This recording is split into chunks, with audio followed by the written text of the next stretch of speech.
سوال کی گنجائش اور دیں کہ اب جس طرح جب نواز شریف صاحب کو دونوں مرتبہ سیاست سے نکالا گیا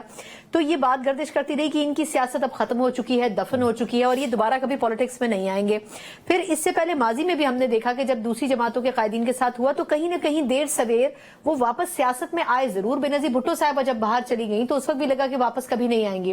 ایسا تو نہیں کہ خان صاحب کے حوالے سے رائے بدل جائے کبھی نہ کبھی اداروں کی، جب ان کو کوئی الٹرنیٹ چوائس چاہیے ہوئی in competition with Muslim League نون اور پیپلز پارٹی تو ان کا بھی کم بیک ہو سکتا ہو؟ سوچ تو کبھی بھی بدل سکتی ہے۔ سر بدقسمتی کی بات یہ ہے کہ سیاست اگر دفن ہوتی ہے تو وہ نہ نواز شریف کی دفن ہوتی ہے، نہ زرداری کی دفن ہوتی ہے اور نہ ہی عمران خان کی۔ سیاست اگر دفن ہوتی ہے تو وہ عوام کی سیاست دفن ہے اور وہ آج تک دفن ہے۔ یہ جو کہتے ہیں نا کہ دفن نہیں ہوئی، یہ غلط ہے۔ یہ نواز شریف کی سیاست شاید نہ دفن ہو، عمران خان کی سیاست شاید پھر بحال ہو جائے، زرداری صاحب کی سیاست شاید پھر وہ فعال ہو جائے، مگر حقیقت یہ ہے کہ اس ملک میں سیاست دفن ہو چکی ہے، وہ ان لوگوں کی نہیں بلکہ عوام کی سیاست۔ اور یہ جب بات کرتے ہیں کہ ہم پھر واپس آئیں گے تو یہ نہیں کہتا کہ ہم عوام کی ووٹ سے واپس آئیں گے، وہ ان کے دل میں یہ ایک چنگاری پھوٹ رہی ہوتی ہے کہ ہم شاید اسٹیبلشمنٹ کے ساتھ مل کے پھر واپس آ جائیں گے۔ تو اسی لیے آپ کے خیال میں اسی لیے بیانیے کا فقدان ہے؟ نہ نون لیگ کے پاس بیانیہ ہے، نہ پی ٹی آئی کے پاس ہے، نہ پیپلز پارٹی کے پاس ہے۔ دیکھیں بیانیے کے اوپر تو کبھی الیکشن ہوا ہی نہیں اس ملک میں۔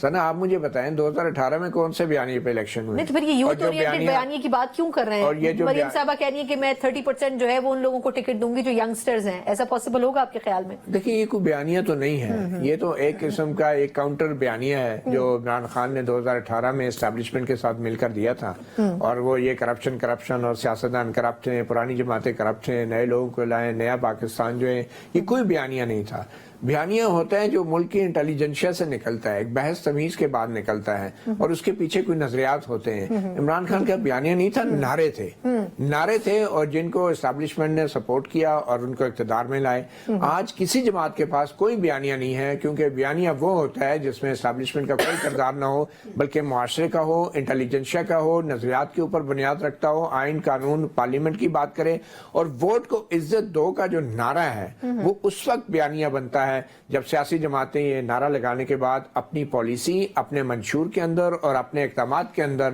اس کو ثابت کریں کہ وہ ووٹ کو عزت دینا چاہتی ہیں۔ تو بیانیہ تو کوئی بھی نہیں رہا کسی سیاسی جماعت کا، اور میرے خیال میں بدقسمتی کی بات یہ ہے کہ ہمارے ملک کی، پاکستان کی جو انٹیلیجنشیا ہے، جو اکیڈیمیا ہے، جو سول سوسائٹی ہے، جو جرنلسٹ ہیں، جو میڈیا ہے، یہ لوگ بھی کوئی بیانیہ لانے میں سامنے ناکام ہوا، اور بیانیہ دینا کسی صرف سیاسی جماعت کی ٹھیکہ نہیں لیا ہوا۔ بیانیہ معاشرے کے اندر انٹیلیجنشیا بھی بناتا ہے اور انٹیلیجنشیا بھی دیتا ہے۔ ہم تو کسی اور کا بیانیہ ہی بیچتے رہے نا تھرو آؤٹ، لیکن چلیے اس پہ ڈیبیٹ نہیں کرتے۔ اچھا اب اگر پی ٹی آئی کے جو سابقہ چیئرمین ہیں ان کے بارے میں کہہ رہے ہیں کہ 3 حلقوں سے وہ کنٹیسٹ کریں گے، اب پہلے تو یہ کلیئر نہیں ہے کہ وہ جیل میں موجود ہیں، ان کا فیوچر کیا ہے، پھر یہ کہ ان کی پارٹی کی خواہش ہے کہ وہ 3 جگہ سے کنٹیسٹ کریں۔ شہباز شریف صاحب کراچی جا کے کنٹیسٹ کر رہے ہیں الیکشن، مریم صاحبہ کو بھی کنٹیسٹ کروایا جا رہا ہے، تو آپ کے خیال میں کہ یہ جو پوری اسٹریٹجی میں شفٹ آ رہا ہے ان پولیٹیکل پارٹیز کی کہ وہ کراچی کو چوز کر رہے ہیں، وہ 3 حلقوں کو چوز کر رہے ہیں، کیسز اپنے ان کے چل رہے ہیں، کیا واقعی یہ لوگ پارلیمنٹ میں اس طریقے سے جا سکیں گے؟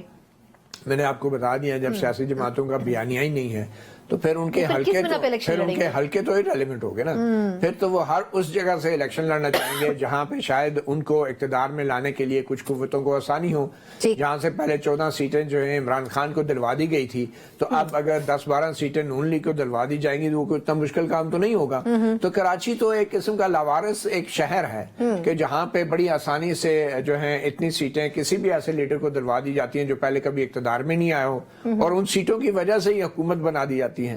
تو یہ اس سے کوئی فرق نہیں پڑتا کہ کون سا لیڈر کہاں سے لڑ رہا ہے، فرق اس سے پڑتا ہے کہ وہ لیڈر کا بیانیہ کیا ہے، اس کی سیاسی جماعت کی سوچ کیا ہے، اور ان کے جو سلوگن ہیں اور ان کے جو ایکچوئل جو منشور ہیں اس کے اندر کو ہے۔ اور جمہوریت کی بات کرنے والا آج کوئی بھی شخص تیار نہیں ہے، اس الیکشن میں بھی کوئی بات نہیں کر رہا ووٹ کو عزت دینے کی۔